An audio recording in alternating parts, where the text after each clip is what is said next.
Democrats have had power on Capitol Hill for almost 4 years and the White House for, of course, the last almost 2.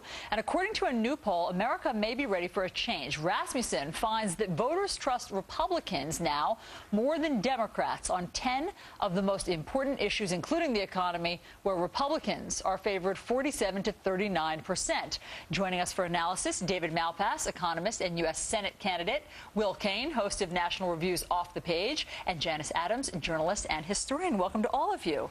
Okay, so voters say that they now trust Republicans more. Will, tell me what you see in these numbers. Well, if I were Republicans, I wouldn't gloat too much over those numbers. It's kind of like the Knicks bragging about how much better they are than the Nets. I think this is more a reflection of people losing confidence in Democrats than gaining confidence in Republicans. Janice, what do you think has accounted for this switch since President Obama won? I'm not so sure it's that much of a switch. I think people are concerned about the economy, and frankly, I'm not that confident about the poll. I think it's really interesting when President Bush was in and the polls were against him, he said, I don't believe in polls. I don't deal with polls. Now, all of a sudden, the polls are the most important thing. Politicians often say they don't believe in polls, Exactly. and yet they pay a lot of money to pollsters for some reason. Exactly. David, what do you think? There's a small silver lining. People are having to think about these issues, about, for example, the health care bill. Remember how it was done. It was supposed to be transparent, and then they took it into the back room and put together a really messy bill. Senator Baucus was saying last night he couldn't read it because it was so long, and so that's a huge problem. I'm running against Senator Gillibrand. The primary is September 14th, and she flip-flopped on votes, hasn't been ever. She was appointed to the Senate in New York, and then has voted for each of the things that Washington wants. So it's no wonder that there's not trust in the voters and in the politicians. Let's break down the poll a little bit more, because it also went into exactly which subjects, which issues were most important. I'm not sure if we have that, but it's basically, it listed them. And as you can see, government ethics is high. People believe in the GOP slightly more than the Democrats. Their national security obviously is high. Again, the GOP gets the vote of confidence.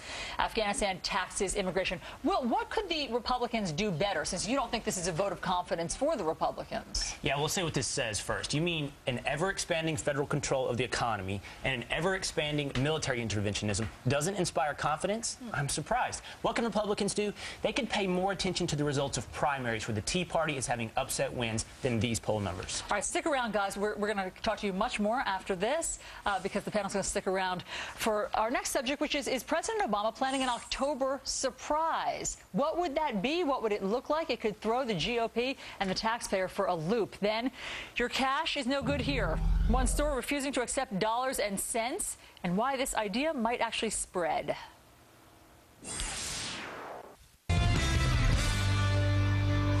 Well, with Democrats' popularity waning in the polls, could the president be setting up an October surprise to keep his party in power by extending the Bush tax cuts? We're back with our political panel. Janice, I wanted to start with you. In October, would that be the right time before the midterm elections for President Obama to announce, you know what, I'm not going to raise the taxes, I'm going to keep the Bush tax cuts? Maybe that would make everybody happy. I hope he does not. I think that the responsible thing to do is to follow the law, let it expire, deal with the fact that we have these wars going on, deal with the fact that, you know, every time we talk about tax cuts, I find it very interesting, nobody talks about the jobs that are lost when your tax base is low.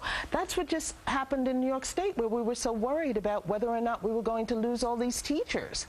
So therefore, that's the repercussion of a tax cut. David, I know you see it differently. Sure, we should extend the tax cuts because it's critical to job creation. New York is losing jobs because the taxes are so high. If you're a small business, you can't hire people, you can't make investments with these high rates. Now there's and so what we've got to do, and it would be an odd surprise for the president to do now. If he'd done it a year ago, we'd have lots more jobs now. I think David's hitting on a big point there. Should he or shouldn't he let the tax cuts expire, Allison? That's less important to me.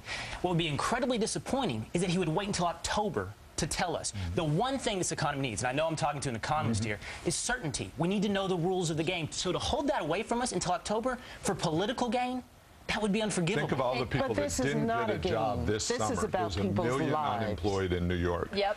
And they aren't getting jobs because they're under the threat that the tax rates are going And up. Janice, This given is the grim not a economic game. news today, Yes. isn't it incumbent upon the president to announce something, to do something different? Well, I don't think that when you're governing, it's about just reacting. There has to be something that has been worked on systematically. And so just because of the news today, no, I don't think he should just announce something. He has to govern. He's not just running. Other people can run, but he has to govern. That's This his is job. the core of the lack of trust issue that we saw in that poll, that he's not listening to people at all, not getting the message on the national security issues, on the economy issues, and I think he has to respond to the people. Will, I'll give you the last word. I think this exactly ties to those poll numbers. If he does a flip-flop, if he goes back on his ideology on the eve of an election, man, that's disappointing. President Obama is just another politician. Yeah, but think of the jobs that would be created if he flipped. If he said he was going to change, that you would see a huge rush for